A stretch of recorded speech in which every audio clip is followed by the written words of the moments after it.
साथियों, आज हम लोग डिस्कस करने वाले हैं हर्यंक वंश के बारे में। जैसा कि इसके पहले हमने क्या वैदिक काल को पढ़ लिया। वैदिक काल में कैसे जो जनपद थे वो महाजनपद कैसे बने, इसके बारे में हमने बताया था कि जो उत्तर प्रदेश था ना, उत्तर प्रदेश के अभिरंजी खेरी में, कहाँ पर, अभिरंजी खेरी में, उत्तर प्रदेश के अभिरंजी खेरी में यफी की खोज हो चुकी थी। यानी कि लोहा जब मिल चुका था तो सारे ओर क्या हुआ, भवंडर उत्पन्न हो गया। मतलब मान लीजिए कि पहले जमाने में क्या होता था, केहू के अट्ठे साइकिल आ गई तो क्या हो, वहाँ सब एकदम पूरा चल जाए, फलानी साइकिल है, देखा साइकिल कैसन हो, सब लोग चल जाते थे। उसी प्रकार जब उत्तर प्रदेश के अभिरंजी खेरी में लोहवा की खोज हो गई तो सब लोग एकदम भौचक्का हो गए। पूरा क्या नाम, पूरे देश से इधर उधर से विभिन्न लोग आते थे, अरे कैसा है लोहा, क्या है, तो उसका व्यापार बढ़ने लगा। इससे लोहा से कई चीजें बनने लगी, खुरपी, फरुआ, कुदार, हर एक चीजें बनने लगा। तो क्या हुआ, जब विभिन्न प्रकार देश के विभिन्न कोने कोने से लोग आएंगे तो इसको देखेंगे, ये अच्छा खुरपी है, इसे घास कर है ना, फरुआ अच्छा इससे खनन है, तो वो खरीद के ले जाइए। इससे व्यापार होने लगा, अच्छा खासा मुनाफा होने लगा। जब व्यापार होने लगा तो क्या हुआ कि ये जो जनपद थे ना, जो छोटे छोटे जनपद थे ना, वो एकदम क्या हुए, विशाल होने लगे। जैसे छोटे जनपद उसका विस्तार होने लगा और जनपद बदल गए किसमें, महाजनपद में। किसमें बदले, महाजनपद बन गए। यानी कि उत्तर भारत का सबसे बड़ा जनपद जो हुआ, महाजनपद जो हुआ, वो मगध था। क्या था, मगध हुआ। उत्तर भारत का सबसे बड़ा महाजनपद वो मगध हुआ। अब आइए, मगध के अंतर्गत कितने राजाओं ने राज किया, किस प्रकार किया, इसके बारे में हम डिस्कस करते हैं। उसी के अंतर्गत पहला राजवंश आता है मगध के अंतर्गत, क्या, हर्यंक वंश। कौन सा वंश आता है, हर्यंक वंश। आपसे पूछेगा कि मगध महाजनपद के अंतर्गत पहला राजवंश कौन है, तो क्या है, हर्यंक वंश है। ठीक है, समझ में आई बात। अब आगे देखते हैं हम इस पर, मगध महाजनपद पर कितने राजाओं ने शासन किया और किस प्रकार किया। जो हर्यंक वंश था ना, पहला राजवंश हर्यंक वंश, इसके संस्थापक थे बिंबिसार। कौन थे, बिंबिसार थे। इसके संस्थापक कौन थे, बिंबिसार थे। पहले शासक थे, पहले से राजा थे, कौन थे, बिंबिसार थे। जैसे देख लीजिए, अगर हम भारत के नक्शे में देखते हैं मगध के बारे में देख लेते हैं थोड़ा सा। ये देखिए, जैसे मान लीजिए भारत का आपका नक्शा हो गया, ठीक है, रफली भारत का मानचित्र हो गया आपका। ये भारत का क्या हुआ है, रफली भारत का मानचित्र हो गया। अब यहीं पर देखिए, उत्तर भारत में यहीं पर है क्या आपका मगध, यहीं पर क्या है, मगध। यहीं के राजा कौन हुए, राजा बिंबिसार। कौन थे, बिंबिसार थे। ये बहुत ही शातिर दिमाग के थे, यानी कि कुटिल दिमाग के थे, बहुत चालाक थे, जानते थे किस प्रकार हमारे राज्य का विस्तार क्या है, हो सकता है। इसीलिए इन्होंने क्या किया, अपनी राजधानी को राजगीर में बनाया। इनकी राजधानी क्या थी, इनकी राजधानी, इन्होंने अपनी राजधानी को राजगीर में घोषित कर दिया। कहां पर, राजगीर में। क्यों किया, क्योंकि ये महाजनपद हो चुका था, लोहे की खोज भी हो चुकी थी, सब लोग एकदम क्या नाम है, एकदम उत्सुक थे। और इनको डर था कहीं ऐसा ना हो कि हमारे ऊपर दूसरे राजा आक्रमण कर दें और हमारे राजपाट को लूट लें और इसके क्या नाम, मगध के सम्राट बन जाए। इसीलिए इन्होंने एकदम सुरक्षित जगह राजगीर को अपनी राजधानी बताई कि ठीक है। अब आप पूछेंगे कैसे सुरक्षित जगह राजगीर है, तो भाई साहब राजगीर ऐसी जगह है जो क्या है, चारों ओर से पहाड़ों से घिरी है। अब बताइए, जब पहाड़ों से घिरी है, इनके सैनिक एकदम का पहाड़ पे तैनात हैं, कोई नीचे से चढ़ रहा, अच्छा उसकी किसी दूसरे राजा की सेना चढ़ रही नीचे से, चल के अब बिंबिसार के भून देवे, चल के क्या करा, अब उनके ओलिया देवे पेटवा में, तो का पहले में सैनिकवा धई के दागी दे, ये अट्ठे ऊपर पत्थर फेंक दे, खत्म, बात खत्म। यानी कि इनकी जो राजधानी राजगीर थी, यानी कि जहां पर ये लोग रहते थे, राजाओं के रहने के लिए जो स्थान था वो राजगीर थी। ऐसा नहीं है कि इनकी जो क्या है, इनकी पूरी प्रजा वहीं पर रहती थी। जैसे मान लीजिए उत्तर प्रदेश का देखिए, योगी आदित्यनाथ है, राजधानी लखनऊ में बैठे हैं, तो का पूरा जनता उनका लखनऊ में है, वो तो पूरी फैली हुई है ना। जो राजपाट करने का काम कहां से हो रहा, लखनऊ से। इसी प्रकार जो राजा बिंबिसार थे, ये राजगीर में बैठे थे और वहीं से हुक्म देते थे, ये तुम ये करो, तुम वो करो, ऐसे करो, इस राजा पर आक्रमण करो, यहाँ से ये लूटो, यहाँ से ये करो, सब। यानी कि डिसीजन जो लिया जाता था वो कहां से लिया जाता था, राजगीर से। राजाओं के रहने का स्थान की राजधानी कहां थी, राजगीर थी। समझ में आई बात। अब इन्होंने अपनी राज को क्या है विस्तार करने के सोचे।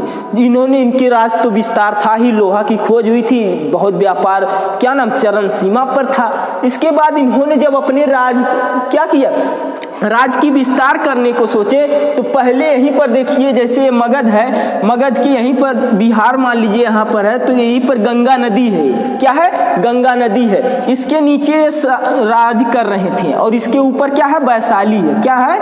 वैशाली है। इसके ऊपर वैशाली था और इधर था इनका क्या नाम है? मगध था। ये वैशाली और यहाँ राजगीर, इनके बीच में था एक कौन सी नदी? गंगा नदी थी। बीच में क्या थी? गंगा नदी थी। और ये चाहते थे अपने राज्य का विस्तार करना, इसलिए इन्होंने किस पर? वैशाली पर आक्रमण कर दिया। जब वैशाली पर आक्रमण किए, वैशाली के भी राजा एकदम पूरा चुस्त तंदुरुस्त थे, उनकी भी सेना एकदम पूरा वैसी थी। काकी बल भर थुरे थी, काकी हार गए। कौन हार गया? बिंबिसार जी बल भर थुराए और वहां से हार गए, पुनः वापस आ गए। अब कहें कि अब हमारे बस का क्या नाम, वैशाली जीतना नहीं है, लगता है नहीं है। परंतु इन्होंने अपनी क्या नाम है, मनोकांक्षा नहीं छोड़ी कि हाँ हम जीतेंगे। इनकी उम्मीद थी जीतेंगे, परंतु यहाँ से थुरा के जब वापस आ गए तो इन्होंने अपने राज्य का विस्तार के लिए एक नई रणनीति अपना ली। वो था क्या? उनकी नई रणनीति थी वैवाहिक संबंध। कैसा संबंध? वैवाहिक संबंध अपनाए। कैसा? वैवाहिक संबंध। इसमें क्या करते थे? इसके अंतर्गत इन्होंने बिंबिसार ऐसी लड़की को से शादी करते थे जो क्या है, जिसके कोई भाई ना हो। मान लीजिए कोई राजा है, उसकी लड़की क्या है, वो एक ही लड़की है, एक ही औलाद है, वो लड़की है, उसका राजपाट सब है। तो ये क्या करते थे? ऐसी लड़की देखते थे, नवर्सा लड़की जहाँ निवासा मिले। नहीं कहते सब लोग निवासा, अच्छा निवासा की गेल हो टीका है, नवर्सा लड़की को खोजते थे। कौन? बिंबिसार जी नवर्सा लड़की खोज के ओकरा के पटा ले, और पटौले के बाद ओकरा से शादी कर ले। क्या करें? शादी कर ले, शादी कर के लिए हमें आराम से, और उनकर जो राजपाट रहा है वो क्या करें, धीरे धीरे ले लें। इसी प्रकार इन्होंने क्या किया, अपने अगल बगल के कई राजाओं का क्या नाम है, दामाद बन के उनके राज्यों को हड़प लिए। और यही इनको अच्छा भी लगता था। अच्छा इसलिए लगता था साला ने किसी प्रकार का युद्ध करना है न कुछ करना है, सीधे सीधे क्या है कि उस किससे क्या ना थोड़ा उसका तान बान सा लो और क्या करो, ओकरा से शादी करला, और शादी करने के बाद ओकर राजपाट कुल अपने है। ऐसी लड़की से ही शादी करते थे जिसका कोई भाई ना हो, यानी कि क्या नवर्सा लड़की से। और आते थे, क्या होता था जब शादी हो गई तो ओकरा के बताते थे, देख हाइते अली है न तो हमार मेहरारू है, तो से पहले हेन्ने दूठे और है, तो से पहले कहा हेन्ने दूठे और है। तो बाद में होता क्या था, तनी मनी डांटी उटेंगी, और डांटेंगी तो सह लेते थे, जानते थे अच्छा भाई सब कुछ अपना है तो सहना तो पड़ेगा ही, थोड़ा मोड़ा सहना, पत्नी का झगड़ा तो सहना ही पड़ेगा, ठीक है। तो होता था। इस प्रकार इन्होंने क्या किया, अपने राज्य का विस्तार किया, यानी कि छोटे छोटे जो अगल बगल के राजा थे नवर्सा लड़की वाले, उसको क्या कहिए, उससे शादी करके अपना राज का विस्तार करने लगे। यही इनको बहुत परफेक्ट लगता था। इसके बाद इनको एक गोल्डन चांस मिला। नहीं कहते हैं भगवान देते हैं तो छप्पर फाड़ कर देते हैं, इसी प्रकार यही था आपका क्या नाम था, मध्य प्रदेश। मध्य प्रदेश के राजा थे, क्या नाम है उनका, मध्य प्रदेश के राजा थे चंद्रप्रदोध। क्या नाम था? चंद्रप्रदोध। मध्य प्रदेश के राजा थे चंद्रप्रदोध। उनको क्या हुआ, एक तो इनको भीषण बीमारी हो गई, उस प्रकार की हैजानुमा, एड्स नुमा, आजकल का मान ला कोरोना का सब लोग, जब कोरोना हुआ तो सब लोग डरे डरे रहते थे, हो जाए तो बहुत दिक्कत हुई। क्या हुआ, इसी प्रकार भयंकर बीमारी हो गई। और इनके जो जितने भी वैद्य थे वो सब का है कि वो सब एकदम छुट्टी ले लिए थे, जवाब दे दिए थे, राजा साहब अब हमसे ना हो पाई। अब का तो हर कंफर्म टिकट हो गया, तो हर का कंफर्म टिकट हो गया, अब तो क्यों बचा ना पाई, तो हर टिकट कंफर्म है। अब हरियर का बास चाहिए तो चाहिए, केहू माई कलाल ना बचा पाई। जब एकर सूचना मिलल के बिंबिसार के मिलल, बिंबिसार के बिंबिसार को जब इसकी सूचना मिली तो इन्होंने क्या किया, इन्होंने अपने राजकीय वैद्य, किसके, अपने राजकीय वैद्य जीवक को भेज दिए। अपने राजकीय वैद्य किसको भेजे, जीवक को भेज दिए। किसको भेज दिए, जीवक को भेजे, और हिदायत देकर भेजे कि जीवक जाओ और उनकी प्राण बचाकर ही वापस आना, नहीं तो मत आना, नहीं तो क्या है मत आना। अब भाई जीवक पूरा एकदम स्पेशलिस्ट था, वो गया एकदम पूरा 20-25 दिन जम के मेहनत किया, और सबसे पहला काम किया कि जो इनकी पत्नी थी उनको कह दिया आप इनके बगल में बताइए, सारी टेंशन की जड़ तुम ही हो, सारी टेंशन की जड़ क्या हो, तुम ही हो, तुम अब यहाँ पर मत आना, ठीक है। और इनको जमकर मेहनत की है, किसकी, चंद्रप्रद्योत की, और दवाई वाई टाइम से देते थे, खाना पीना खिलाते थे, जिससे क्या हुआ कि ये एकदम पूरा सुरक्षित हो गए, यानी कि चुस्त तंदुरुस्त हो गए। जब चुस्त तंदुरुस्त हो गए तो इन्होंने कहा कि ये जो बिंबिसार हैं, कौन कहा, राजा चंद्रप्रद्योत कहे ये जो बिंबिसार है ना ये बहुत अच्छा इंसान है, हमको जीवन दान दे दिए, हमको क्या किए, जीवन दान दे दिए हैं। इसीलिए इन्होंने कहा कि अपना सारा राजपाट इनको सौंप दिया, यानी कि इनका राजपाट अब इतना बड़ा हो गया। अब इनका राजपाट क्या हुआ, इतना बड़ा हो गया। इन्होंने कहा कि आपने हमको जीवन दान दिया है, हमको राजपाट की जरूरत नहीं है, खाद मंत्री बना दिया तेरे राज में, आप खाए पिए आराम से। तो इन्होंने क्या किया, और ये जानते थे बिंबिसार अगर मैं इसकी जीवन की रक्षा कर दूंगा तो मुझे अपना राजपाट देगा, यानी कि क्या है, भविष्य को अच्छे से सोचने का काम कौन करते थे, राजा बिंबिसार करते थे। समझ में आई बात।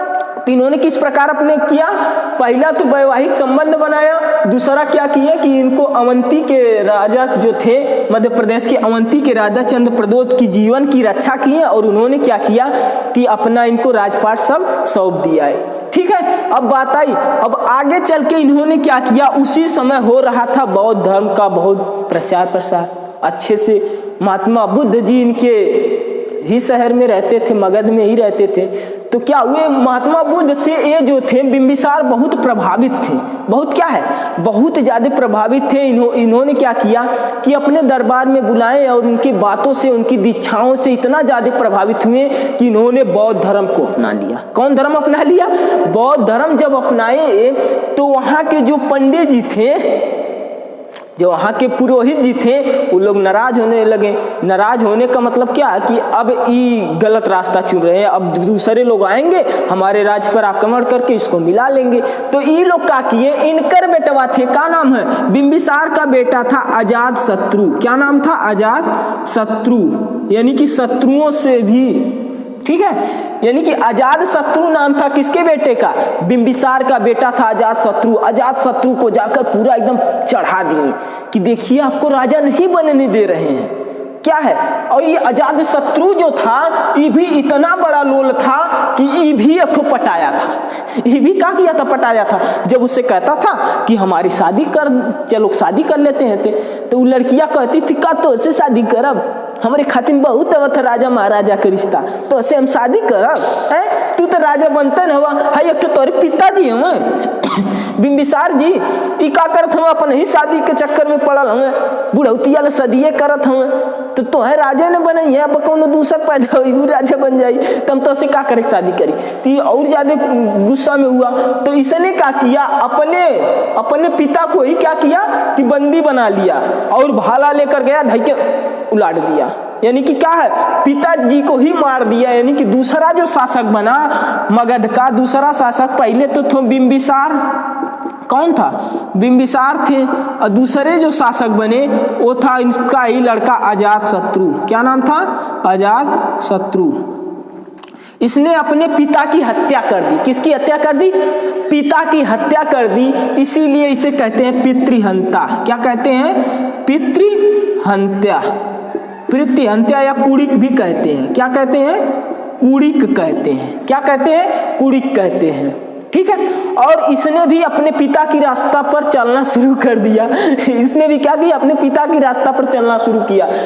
इसने कहा कि हमारे पिताजी है वैशाली के जीते चाहता ना, ए पे आक्रमण कईने, परंतु थुराई के चलिए नहीं, परंतु का भैया थुरा के चलिए नहीं। जब थुरा के चलिए ना तो कैसे करी कि हम एकरा के जीत लें, तो इसने अपनी एक रणनीति बना ली। क्या किया? रणनीति बनाई। और इसका एक था, क्या नाम था? वैशाली पर इसका एक परम मित्र था जिसका नाम था वर्षकार। क्या नाम था? वर्षकार। वर्षकार जो था इसको इसने भेज दिया वैशाली में साधु के वेश में। कहा जाओ साधु महात्मा बन के जाओ, भिक्षा उच्छा मांगो आराम से, और सारी जानकारी हमको दो, सारी जानकारी दो। कैसा? कैसी जानकारी दो कि कब क्या हो रहा है, उसकी सेना कहाँ पर है, कहाँ से आक्रमण करना उचित होगा, कौन कौन से औजार कर रहे हैं ये लोग, निर्मित कर रहे हैं, किन किन औजारों से कर रहे हैं, इनके पास कितनी सेना है, किस प्रकार के तलवारबाज है, यानी कि सारी जानकारी क्या कर दिया ये वर्षकार जो है साधु के वेश में गया और सारी जानकारी अजातशत्रु को बताया कि देखिए इस प्रकार से क्या है, इनकी सेना एक काम करती है, अगर इधर से आएंगे तो पिताजी मतीन थुरा के चल जाएंगे, ऐसे बढ़िया हेन्ने से आवा, ठीक है, अगर हेरन से ही बात थुरा जीवा, हेन्ने से ही बात बच जीवा, दोनों कंडीशन बताया। तो ये क्या हुआ, अजातशत्रु एकदम पूरा क्या हुआ, सतर्क हो गया और इसने 2 नए हथियार का प्रयोग कर दिया। कितने नए हथियार का प्रयोग कर दिया? जो 2 नए हथियार का प्रयोग किया, पहला था रथमूसल। क्या नाम था? रथमूसल। पहला हथियार था रथमूसल और दूसरा हथियार था महाशिला कंटक। महाशिला कंटक। आपसे पूछेगा कि अजातशत्रु ने जो जिन 2 नए हथियारों का प्रयोग किया था उनका नाम क्या था, तो पहला था क्या, रथमूसल, दूसरा था क्या, महाशिला कंटक। यही 2 नए हथियारों का प्रयोग किया था किसने?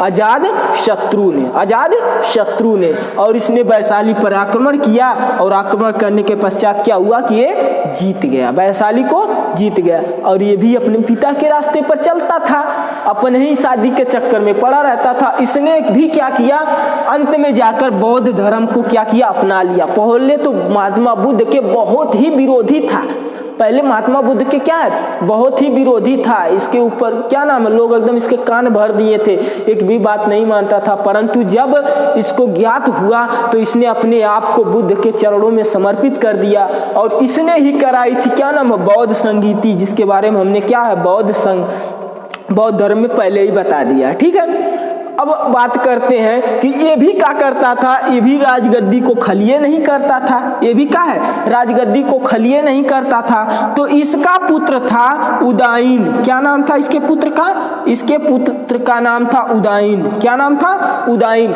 ये भी परेशान हो चुका था एकदम कि पिताजी खाली नहीं कर रहे गद्दी, हम कब राजा बनब, बुढ़ा जाए तब राजा बनब।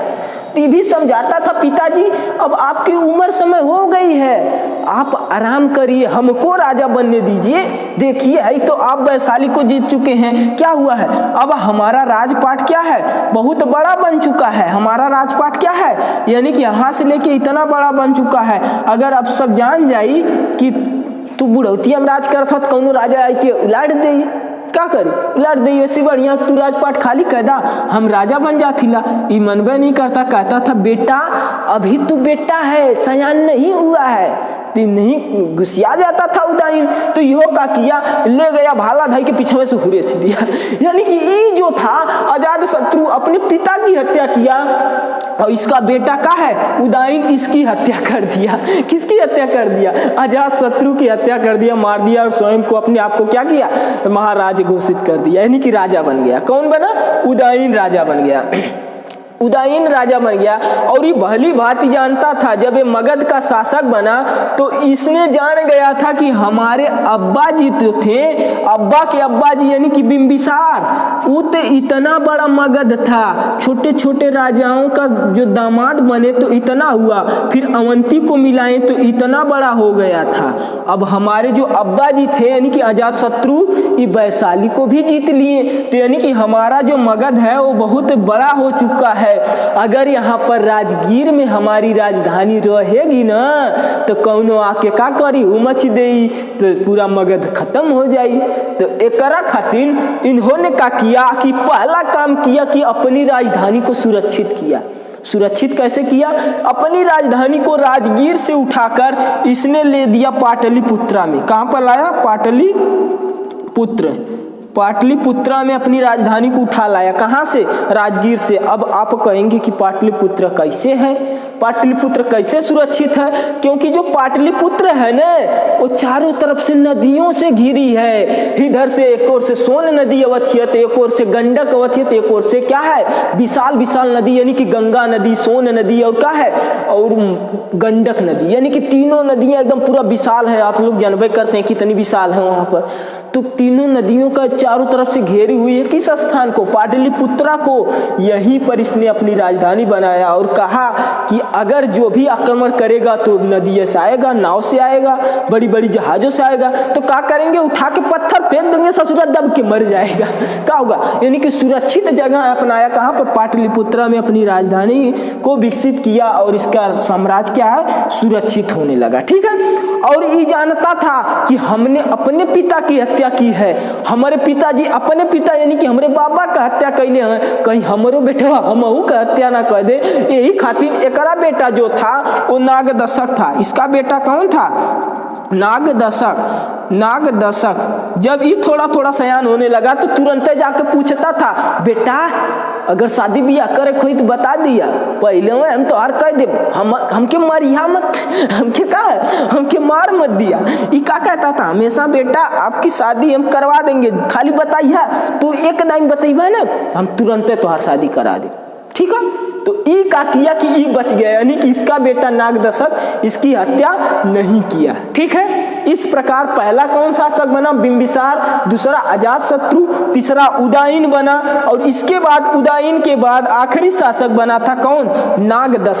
नागदशक बना। कौन बना? नागदशक, जो एकदम लोल था ससुरा। हर्यंक वंश का सबसे लोल शासक अगर आपसे पूछता है तो कौन था? वो नागदशक था। वो कौन था? नागदशक था। इसका ही सेनापति था शिशुनाग। इसका सेनापति कौन था? इसका सेनापति था शिशुनाग। कौन था? शिशुनाग था। सारा काम शिशुनाग से कराता था, सारा काम शिशुनाग से कराता था। कोई काम हो, कोई डिसीजन लेना हो, हमसे नहीं, मतलब शिशुनाग से जाकर पूछो, शिशुनाग ये कैसे होगा, ये यहाँ पर ये काम कैसे होगा, यहाँ का कर कैसे वसूल होगा। यानी कि जितना काम था सारा का सारा काम करवाता था शिशुनाग से। तो शिशुनाग का कोई कान भरा तो शिशुनाग सोचा कि जब सारा काम हम ही करब तो तू कौने खेत का मूल लिया भाई, यानी कि तू काहे राजा रहा? जी सोचा कि जब सारा काम हम ही करेंगे तो आप किस बात के लिए राजा रहेंगे। तो इसने भी क्या किया, अपने राजा यानी कि नागदशक की हत्या कर दिया। जब नागदशक की हत्या किया तो अगला राजा बन गया कौन? शिशुनाग। अगला राजा जब शिशुनाग बना तो वहीं से स्थापना हो गई शिशुनाग वंश की। किस वंश की? शिशुनाग वंश की। शिशुनाग वंश की, यानी कि यहीं पर 4 राजा हुए हर्यंक वंश के। पहले थे कौन? बिंबिसार थे। बिंबिसार ने क्या किया, अपने राज्य के विस्तार के लिए वैशाली पर आक्रमण किए। जब आक्रमण किए थुरा के चल आए, नहीं हुआ तो इनको लगा कि का नाम वैवाहिक संबंध वाला आसान मामला, कौनो का नवरसा लड़की लावा और वही से का नाम पटा के ओकर शादी करला, ओकर पूरा राजपाट हड़पला। तो का हो, ऐसे इस प्रकार से काम किए। इन्होंने इसको जब इनको मार दिया, इनका बेटा अजातशत्रु ने क्या किया, राजधानी जो राजगीर थी उसकी किलाबंदी करवा दी, उसको सुरक्षित कर दिए और वैशाली को भी जीत कर अपने में मिला लिए। उसके बाद जब इसकी अजातशत्रु की हत्या कर दिया कौन? उदयन क्या किया कि अपनी राजधानी को राजगीर से उठाकर कहां पर लेकर चलाया? पाटलिपुत्रा में। जब इसकी मृत्यु हुई तो इसका बेटा नागदशक बना, जो एकदम लोल था। इसका ही सेनापति जिसका नाम था शिशुनाग, इसने क्या कर दिया, इसकी हत्या कर दी। शिशुनाग वंश फिनिश। यहीं से आगे शुरू हो गया, सॉरी कौन? हर्यंक वंश फिनिश हो गया। यहीं से अगला वंश शुरू हुआ शिशुनाग वंश। कौन सा वंश? शिशुनाग वंश। अब शिशुनाग वंश के बारे में अगला वीडियो में देखल जाए। तब तक के लिए जय हिंद, वंदे मातरम।